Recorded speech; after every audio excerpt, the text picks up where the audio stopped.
Ciao a tutti e bentornati su Italian Pod. Io sono Francesca e con me c'è come sempre Luca. Oggi una domanda. Siete ambiziosi, ma anche un po' pigri? Se sì, questa puntata è proprio per voi. Sì, oggi parliamo di ambizione e pigrizia, o meglio, di come queste due cose convivano spesso, soprattutto quando si impara una lingua. Ma partiamo dalla parola ambizioso.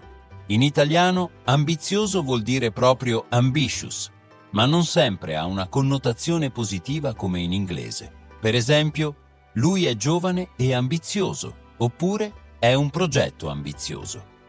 Esatto. E a volte può essere anche un po' troppo. Tipo, non sei abbastanza ambizioso, Tom. Oppure, Tom è molto ambizioso. In Italia, essere ambiziosi è visto bene, ma se esageri, qualcuno potrebbe dirti che sei troppo ambizioso e magari ti guarda con sospetto. Mi ricordo all'università, una volta mi hanno detto che ero troppo ambizioso, perché volevo fare tutto, studiare, lavorare, viaggiare. E si è acceso un dibattito tra i miei compagni. Per alcuni era una qualità, per altri quasi un difetto. In Italia l'ambizione va bene, ma bisogna sempre trovare un equilibrio, no? Sì, e spesso si scherza anche su questo. Magari uno dice, sono ambizioso, ma solo quando mi va.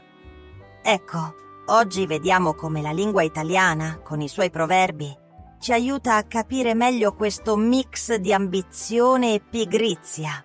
Allora, partiamo dal proverbio più famoso. Chi dorme non piglia pesci. Letteralmente, chi dorme non prende pesci. Il messaggio è chiaro. Se sei pigro o perdi tempo, perdi anche le opportunità. Lo uso spesso con i miei studenti. Quando qualcuno ha paura di parlare o aspetta il momento perfetto per provare, dico sempre: ricorda, chi dorme non piglia pesci. Devi provare a parlare. Sì, e si sente anche in famiglia. Tipo la mamma che sveglia il figlio la mattina. Dai, alzati, chi dorme non piglia pesci. Oppure tra amici. Hai mandato il CV, no? Chi dorme non piglia pesci. E vale anche per noi che impariamo le lingue. Se aspetti di essere perfetto prima di parlare, non parlerai mai. Bisogna buttarsi, anche a costo di sbagliare. In fondo l'Italia apprezza chi si dà da fare, chi coglie l'attimo. Un altro proverbio che adoro è l'appetito vien mangiando. Letteralmente, l'appetito arriva mentre mangi. Ma in realtà vuol dire che la motivazione cresce quando inizi a fare qualcosa, non prima. Sì, tipo quando sono andato a Palermo e mi hanno offerto gli arancini. All'inizio ero scettico, non avevo fame, ma dopo il primo morso non riuscivo più a fermarmi. L'appetito vien mangiando, davvero. Vale anche per lo studio. Magari non hai voglia di iniziare, ma appena cominci ti viene la voglia di continuare. Lo dico sempre ai miei studenti. Comincia a scrivere la prima frase, poi vedrai che l'appetito vien mangiando. E si usa anche per convincere qualcuno a provare cose nuove. Non sei convinto? Vieni a una lezione di prova, l'appetito vien mangiando. È proprio un invito a non aspettare la motivazione, ma a crearla facendo. Ecco un altro classico. Tra il dire e il fare c'è di mezzo il mare. Tra il dire e il fare c'è il mare. Vuol dire che tra parlare e agire c'è una grande distanza, spesso più grande di quanto pensiamo. Quante volte ho fatto piani perfetti per le mie lezioni. Tutto sulla carta era bellissimo. Poi in classe la realtà era un'altra. Tra il dire e il fare c'è di mezzo il mare, davvero. Si usa tantissimo quando qualcuno fa promesse: sì, da domani smetto di fumare. Tra il dire e il fare c'è di mezzo il mare.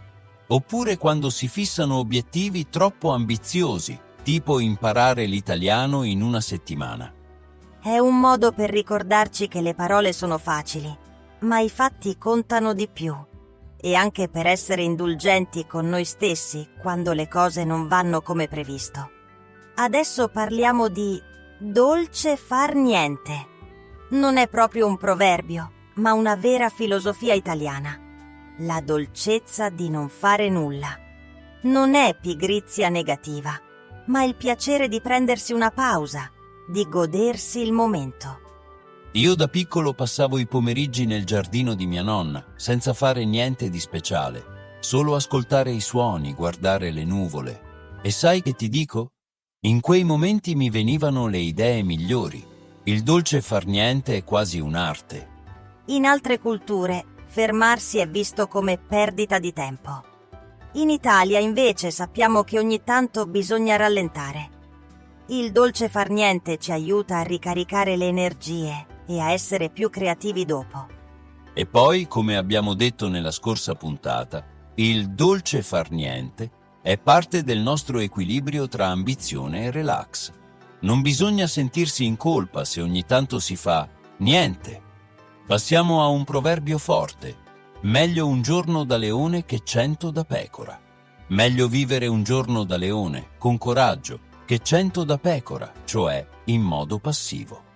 Mi viene in mente una mia amica che ha lasciato un lavoro sicuro in ufficio per aprire una libreria. Tutti le dicevano che era rischioso, ma lei ha detto: meglio un giorno da leone che 100 da pecora. E ora è felicissima. Si usa anche per parlare di scelte coraggiose, cambiare città, difendere le proprie idee o lottare per una causa. In Italia si ammira chi ha grinta, chi non si accontenta di seguire il gregge. Certo, non è sempre facile, ma a volte serve quel pizzico di follia per sentirsi vivi davvero. Ecco un proverbio che mette in guardia dall'avere troppa ambizione. Chi troppo vuole nulla stringe. Chi vuole troppo alla fine non ottiene niente. Mi ricordo un progetto all'università. Volevamo fare tutto perfetto, aggiungere 1000 cose. Alla fine non abbiamo finito niente. Chi troppo vuole nulla stringe. Proprio così. In Italia si usa spesso per parlare di obiettivi. Meglio puntare a qualcosa di concreto, piuttosto che inseguire tutto e restare a mani vuote. È una lezione di moderazione, ma anche di realismo. E vale anche per chi impara l'italiano. Meglio imparare poche cose bene che voler sapere tutto subito e poi scoraggiarsi. Un altro proverbio molto pratico. Meglio un uovo oggi che una gallina domani. Meglio una piccola certezza oggi che una grande promessa domani, che magari non si realizza. Mi viene in mente quando ho accettato il mio primo lavoro da insegnante. Non era la scuola dei miei sogni, ma era sicuro. Ho pensato: meglio un uovo oggi che una gallina domani. E da lì è iniziata la mia carriera. Si usa tantissimo quando si devono prendere decisioni. Accettare un'offerta concreta o aspettare qualcosa di incerto. Gli italiani in fondo sono molto pratici. Meglio poco ma sicuro. Adesso un proverbio ottimista. Non tutto il male vien per nuocere. Non tutto il male fa male, anzi, a volte da una cosa negativa nasce qualcosa di buono. Io, per esempio, volevo tanto una borsa di studio che non ho ottenuto. All'inizio ero deluso, ma poi ho scoperto la linguistica, che è diventata la mia passione. Non tutto il male vien per nuocere. Si dice spesso per consolare qualcuno dopo un esame andato male, una delusione d'amore o una perdita. È un modo per vedere il lato positivo anche nei momenti difficili e fa parte della resilienza italiana. Ma quando si usano davvero questi proverbi? Beh, arricchiscono la conversazione e ti fanno sembrare più italiano. Non sono solo da libro di testo, li senti al bar, in famiglia, tra amici. E attenzione, usarli bene fa la differenza tra parlare da straniero e parlare come un vero italiano. Per esempio, se dici chi dorme non piglia pesci, al momento giusto tutti capiscono che hai colto lo spirito. Il mio proverbio preferito? Forse l'appetito vien mangiando, perché mi ricorda che basta iniziare, anche quando non si ha voglia. E tu, Francesca? Io scelgo non tutto il male vien per nuocere. Mi piace pensare che ogni errore, anche quando impariamo l'italiano, può portarci qualcosa di buono. E voi, ascoltatori, qual è il vostro proverbio preferito? Fatecelo sapere e ricordate, la prossima volta che parlate italiano provate a inserire un proverbio. Vi sorprenderà la reazione. Noi ci fermiamo qui per oggi, ma torneremo presto con altri consigli e storie sulla lingua e la cultura italiana. Grazie Luca, è sempre un piacere chiacchierare con te. Grazie a te, Francesca, e grazie a tutti voi che ci ascoltate.